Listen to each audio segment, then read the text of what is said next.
Movie time with tea bag introducing day shift.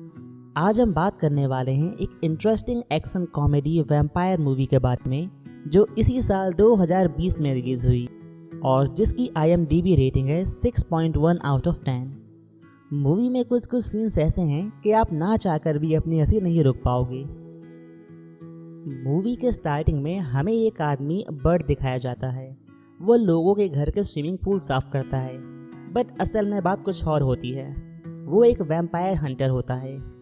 एक सुबह वो एक घर का पूल साफ कर रहा होता है एंड उस फैमिली के कुछ लोग बाहर जाते हैं। वो अपना गेटअप चेंज करके घर के अंदर जाता है।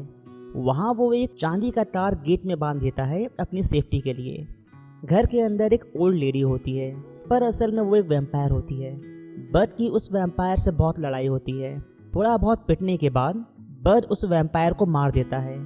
अब एक और वैम्पायर दौड़ता हुआ आता है, पर बर्ड ने जो गेट पर तार लगाया था उस तार से टकराकर उसका गला कट जाता है और वो उनके दांत निकाल लेता है। वैम्पायर्स के दांत बेचकर पैसे मिलते हैं, इसलिए वो ये करता है। वहीं दूसरी ओर हमें एक लड़की ऑड्रे दिखाई जाती है।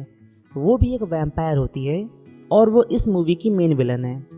उसके किसी साथी ने उससे गद्दारी की होती है और वो घर के फाउंडेशन में जिंदा ही उसे दफना देती है। ऑड्रे पूरे सिटी में घर खरीदती है और बनवाती है। वो चाहती है कि पूरे शहर में एक बार फिर वैम्पायर्स का राज हो। बर्ड और उसकी वाइफ जॉस एक साथ नहीं रहते, पर उन दोनों की बात जरूर होती है। बर्ड अपनी बेटी को स्कूल से पिक करके जॉस के घर छोड़ने जाता है। वहाँ उसे जॉस बताती है, मैं ये घर बेचकर अपनी मॉम के घर जा रही हूँ और हमारी बेटी पेज वहीं पड़ेगी। वो बर्ड को बताती है कि स्कूल फीस के लिए $5,000 चाहिए और उसके दांत के ब्रेसेस के लिए $6,000। बर्ड अब अपने एक दोस्त की दुकान पर जाता है वैम्पायर्स के दांत बेचने, पर उसको वहाँ उन दांतों का सही प्राइस नहीं मिलता। वो बोलता है, अगर तुम्हें इससे ज़्यादा प्राइस चाहिए तो यूनियन जाओ। यूनियन एक कंपनी होती है जहाँ बर्ड पहले काम करता है, बट रूल्स तोड़ने के चक्कर में उसे वहाँ से निकाल दिया था। और अब उसका दोस्त बोलता है, तुम्हारे जूते तो जॉर्डन के हैं, बट उन्हें बेच देता है। बर्ड की वाइफ ने उसे पैसे जमा करने के लिए 7 दिनों का टाइम दिया होता है और बर्ड नहीं चाहता कि उसकी बेटी और वाइफ यहाँ से जाएं। अब वो अपने एक पुराने दोस्त बिग जॉन को मैसेज करता है। मूवी में बिग जॉन का role famous singer and rapper Snoop Dogg ने किया है। बिग जॉन और बर्ड पहले एक साथ ही काम करते थे। दूसरी ओर हमें ऑड्रे दिखाई जाती है जो अपने घर जाती है और घर में उसे उसकी बेटी मरी हुई मिलती है। मूवी के शुरुआत में बर्ड ने जिस बूढ़ी औरत को मारा होता है वही ऑड्रे की बेटी होती है। वहीं एक कांच का टुकड़ा होता है जो बर्ड को लगा होता है। ऑड्रे का पार्टनर उसको स्मेल करके बताता है कि एक ही आदमी था और ऑड्रे उस आदमी को ढूंढने निकल जाती है। बर्ड बिग जॉन को बताता है कि उसे पैसों की ज़रूरत है। बिग जॉन और बर्ड अपनी पुरानी कंपनी यूनियन में जाते हैं। वहाँ का मैनेजर राल्फ बर्ड को नौकरी नहीं देना चाहता क्योंकि पहले बर्ड ने यहाँ के बहुत सारे रूल्स तोड़े होते हैं, पर बिग जॉन ने राल्फ की बहुत हेल्प की होती है तो बर्ड को यहाँ काम मिल जाता है।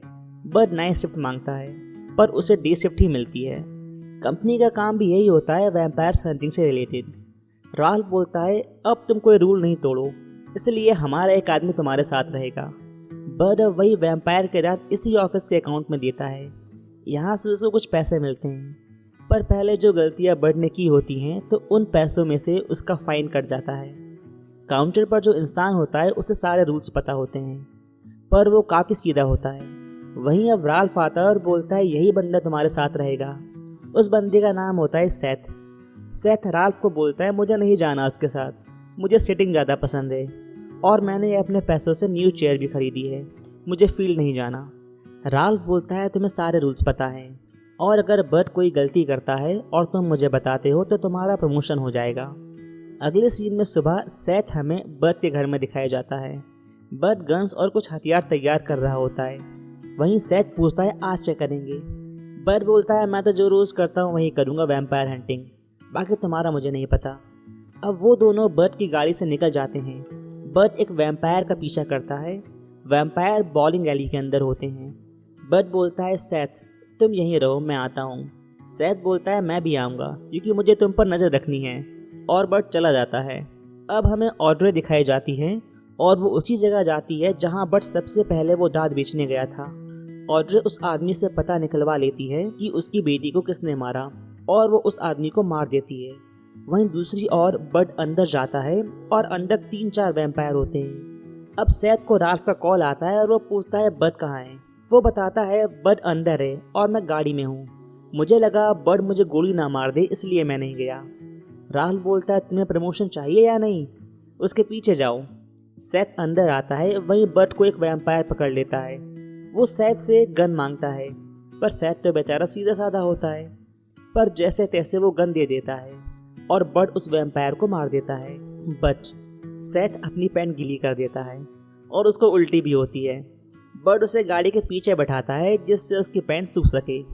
वहीं अब अगले दिन ये दोनों फिर हंटिंग पर निकलते हैं और उन्हें उनके ही कॉम्पिटिटर मिलते हैं। वो भी वैम्पायर हंटिंग करने आए थे। वो बड को बोलते हैं अपन साथ में हंटिंग करते हैं और जो भी पैसा मिलेगा हम 50-50 कर लेंगे। बड एग्री हो जाता है और अब सब घर के अंदर जाने के लिए रेडी रहते हैं। अंदर जाते ही उन्हें कुछ वैम्पायर मिलते हैं और वो उन्हें मार देते हैं। पर कुछ मिनट के बाद बड को आवाज़ आती है और बड बोलता है यहाँ बहुत से हैं। उन सभी की लड़ाई होती है और इसी बीच एक वैम्पायर सैथ को पकड़ लेती है और उसको भी बड मार देता है। उनके पास बहुत से वैम्पायर्स के दांत कलेक्ट हो जाते हैं, पर सैथ तो ठहरा सीधा साधा। वो अपनी पैंट एक बार फिर गीली कर लेता है। वहीं बड उससे बोलता है तुम बहुत बहादुर हो और वो उससे हैंडशेक करता है। अब अगले सीन में हमें अपने अगले शिकार के लिए बड और सैथ अपने उसी दोस्त के यहाँ आते हैं जहाँ वो दांत बेचने गए थे। पर वहाँ उनका दोस्त मर चुका होता है और उसके दांतों से लिखा होता है बड का नाम। वो दोनों वहाँ से निकलते हैं और सैथ बोलता है तुम रूल तोड़ रहे हो। बड नहीं सुनता। सैथ अपने बॉस राल्फ को फ़ोन लगाता है, पर बड फ़ोन छीन लेता है और बोलता है बस कुछ दिन के लिए ये सब रहने दो, वरना मेरी फैमिली मुझे छोड़कर चली जाएगी तुम्हारे इन रूल्स के चक्कर में। अब सैथ रहता है सीधा साधा और वो बड की बात मान लेता है और उसकी कंप्लेंट नहीं करता। वहीं रात में बड अपने घर आता है और उससे एक लड़की टकराती है। वो उसके रूम के साइड में ही न्यू किराएदार रहती है। वो उसे अपना नाम बताती है हैदर। बड भी उसे अपना नाम बताता है। अगले दिन बड अपनी बेटी को उसकी फ्रेंड के पार्टी में ले जाता है। इसी बीच उसे कॉल आता है एक लेडी का और वो बोलती है तुमने ये सही नहीं किया, तुमने मेरी बेटी को मारा। अब तुम अपनी बेटी और बीवी के लिए घुटनों पर बैठकर भीख मांगोगे। और तभी बड को एक गाड़ी दिखती है, उसमें वैम्पायर्स होते हैं बड को जो मारने आए होते हैं। बड पेज को पार्टी से लेता है और बोलता है तुम अपने आईपैड में गेम खेलो और ईयरफोन्स लगाओ, मैं थोड़ी ड्राइविंग फास्ट करूंगा। वहीं अब बहुत सारे वैम्पायर्स बड के पीछे लग जाते हैं और पेज को पता ही नहीं चलता क्योंकि वो ईयरफोन्स और गेम में बिजी रहती है। और जैसे तैसे उन सभी से बच के बड और पेज घर पहुंचते हैं। पर वहाँ ऑड्रे पहले से ही पहुंच जाती है। वो बड की वाइफ जॉस को पकड़ लेती है। वही हमें सैथ भी दिखाया जाता है जिसको ऑड्रे पहले ही काट चुकी होती है और वो बेहोश होता है। अब यहाँ बड अपनी वाइफ को बताता है कि मैं पूल साफ नहीं करता हूँ, मैं एक वैम्पायर हंटर हूँ। उसकी बीवी को बिलीव नहीं होता, पर ऑड्रे के दांत देख के उसको बिलीव हो जाता है कि वैम्पायर होते हैं। ऑड्रे जॉस और पेज को अपने साथ ले जाती है और वहीं एक वैम्पायर बड को मार के गिरा देता है और वो बेहोश हो जाता है। अब बड की नींद खुलती है और तभी सैथ भी उठ जाता है। बड बोलता है तुम अपना चेहरा आईने में देखो। वो देखता है और उसके भी वैम्पायर टीथ निकल आते हैं। बड को थोड़ा डर लगता है और वो चाकू अपने हाथ में ले लेता है। सैथ बोलता है डरो मत, मैं कुछ नहीं करूँगा। और फिर वो बोलता है मुझे भूख लग रही है, मुझे कुछ खाना है। और वो बड की तरफ आता है। बड गलती से उसका सर काट देता है, पर सैथ एक अच्छा वैम्पायर होता है और वो अपना सर जोड़ने की कोशिश करता है। अब बड और सैथ उसी लड़की हैदर के यहाँ आते हैं जो उसके घर के साइड वाले रूम में शिफ्ट हुई थी। बड बोलता है तुमने उन्हें मेरे बारे में और मेरे परिवार के बारे में क्यों बताया। फिर बड और हैदर की फाइट होती है। वो उसे समझाती है तुमने जो वैम्पायर ओल्ड लेडी को मारा था वो ऑड्रे की बेटी थी। हैदर भी एक अच्छी वैम्पायर होती है। अब बड, सैथ और हैदर तीनों ऑड्रे के पीछे जाते हैं और वहाँ का रास्ता हैदर को पता होता है। वो वहाँ जाते हैं और वहाँ बहुत से वैम्पायर होते हैं। वो उन सब से फाइट करते हैं, पर कुछ देर बाद वैम्पायर्स उन्हें घेर लेते हैं। इसी बीच एंट्री होती है बिग जॉन की। वो अपनी मशीन गन लेके आता है और एक ही मैगजीन में सभी वैम्पायर्स को मार देता है। वहीं बड पूछता है मेरे भाई तुम यहाँ कैसे। पर सैथ तो होता है सीधा साधा। वो बोलता है टेंशन के कारण मैंने इनको मैसेज कर दिया था। वहीं अब सैथ और हैदर दूसरे रास्ते से आगे जाते हैं और बिग जॉन एंड बन दूसरे रास्ते से। अंडरग्राउंड में बड और बिग जॉन को बहुत से वैम्पायर्स मिलते हैं। उनकी फाइट होती है, पर एक बार फिर बिग जॉन अपनी मशीन गन से एक ही मैगजीन में सारे वैम्पायर्स को मार देता है। वो देखता है तो नीचे वो वैम्पायर्स क्रीम बना रहे थे, जिससे वो धूप में भी बाहर निकल सके। वैम्पायर धूप सहन नहीं कर सकते। आगे कुछ और वैम्पायर आते हैं, पर इस बार बिग जॉन की गोलियां खत्म हो जाती हैं, पर वो दोनों पिस्टल, गन्स और चाकू से लड़ते हैं। इसी बीच एक वैम्पायर बिग जॉन को काट लेता है, पर जैसे तैसे वो उनको मार देते हैं और बिग जॉन बोलता है ये तो कुछ नहीं है, और दोनों आगे चले जाते हैं।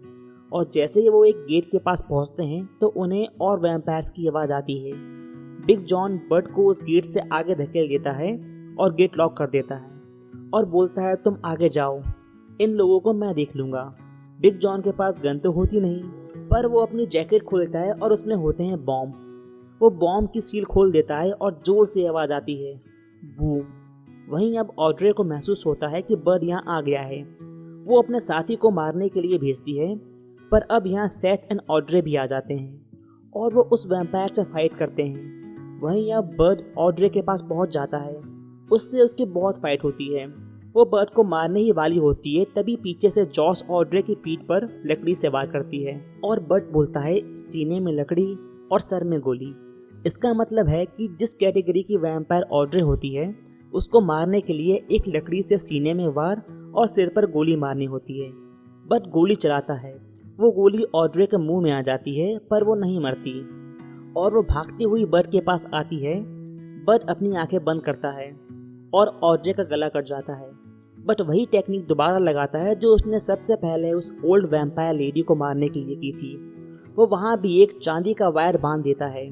तार इतना पतला होता है कि दिखाई नहीं देता, पर इतना शार्प होता है कि गला काट दे। आखिर में वो बोलता है ये तरीका दोबारा काम आया।